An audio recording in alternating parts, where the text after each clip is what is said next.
बहुत सारे हादसे दस्तक देते हैं, ऐसे हादसे जो आपकी जिंदगी बदल के रख देते हैं। बचपन में मुझे एक खेल का बहुत शौक था और हम में से ज्यादातर सभी को वो खेल बहुत पसंद आता है, छुपन छुपाई।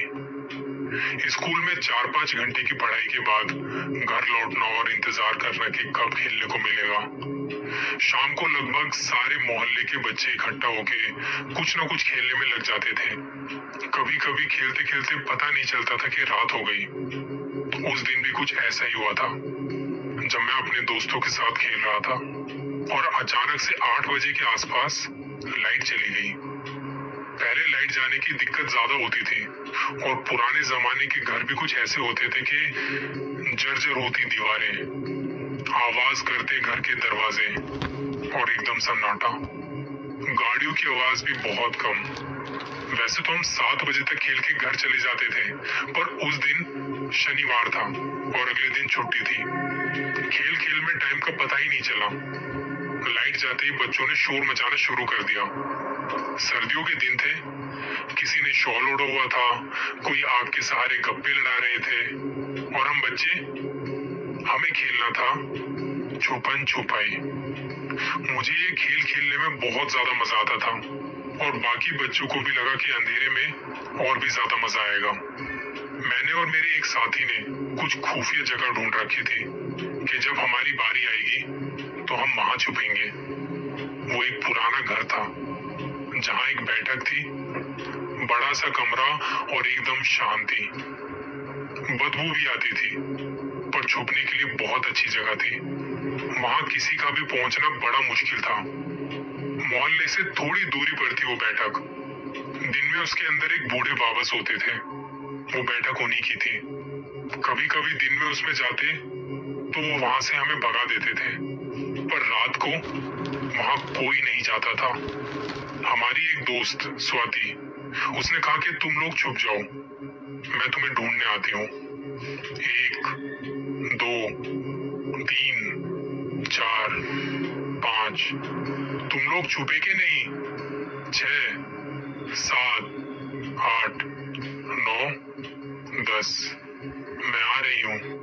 सब लोग अपनी अपनी जगह ढूंढ के छिपने चले गए और मैं अपने दोस्त के साथ उस बैठक में छिपने चला गया। दोस्त ने कहा, यहाँ नहीं छुपते यार, कहीं और चल। मैंने कहा क्यों? उसने कहा कि रात को यहाँ कोई नहीं आता, मुझे डर लग रहा है। मैंने कहा डर मत, मैं हूं ना। हम उस बैठक में घुस गए और दरवाजा लगा लिया। वहां बहुत बदबू आ रही थी, बदबू ऐसी जैसे सड़ा हुआ मांस। हम बाहर की आवाज सुन पा रहे थे। स्वाति कह रही थी, मैंने देख लिया तुम्हें, आइस पाइस। हम अंदर खीखी खीखी हंस रहे थे कि हमें तो कोई ढूंढ ही नहीं पाएगा।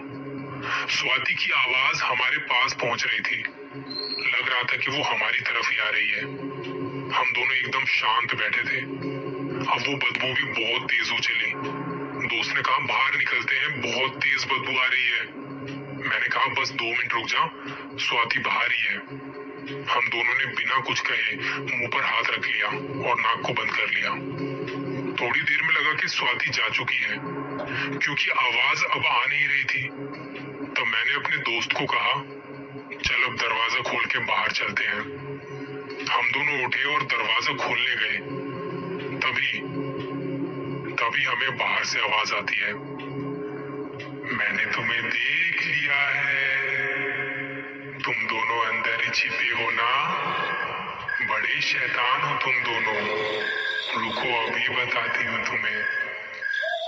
वो आवाज सुन के हम दोनों अंदर ही छुप गए। दोस्त ने घबराते हुए कहा, ये स्वाति की आवाज नहीं है। मैंने कहा हाँ, पता नहीं कौन है। बाहर से हंसने की आवाज आ रही थी, शायद कोई औरत, शायद कोई आदमी, पता नहीं चल रहा था कौन है। कभी घूंघू की आवाज आती तो कभी दरवाजे पर किसी के खरोचने की आवाज आती। हम दोनों बहुत घबराए हुए थे। ठंड के मौसम में पसीने पसीने हो चुके थे। वहां बदबू बढ़ती जा रही थी। दोस्त ने कहा, अब क्या करें? मैंने कहा रुक, अभी चलते हैं। थोड़ी देर में वो आवाज भी आनी बंद हो गई। अब बाहर की कोई आवाज सुनाई नहीं पड़ रही थी।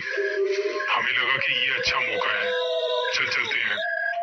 दरवाजे के पास आके खड़े हुए और सुनने की कोशिश की कि कोई है तो नहीं बाहर, पर कोई आवाज नहीं थी। अब दरवाजे की कुंडी खोलने की कोशिश की और थोड़ी सी आवाज हुई।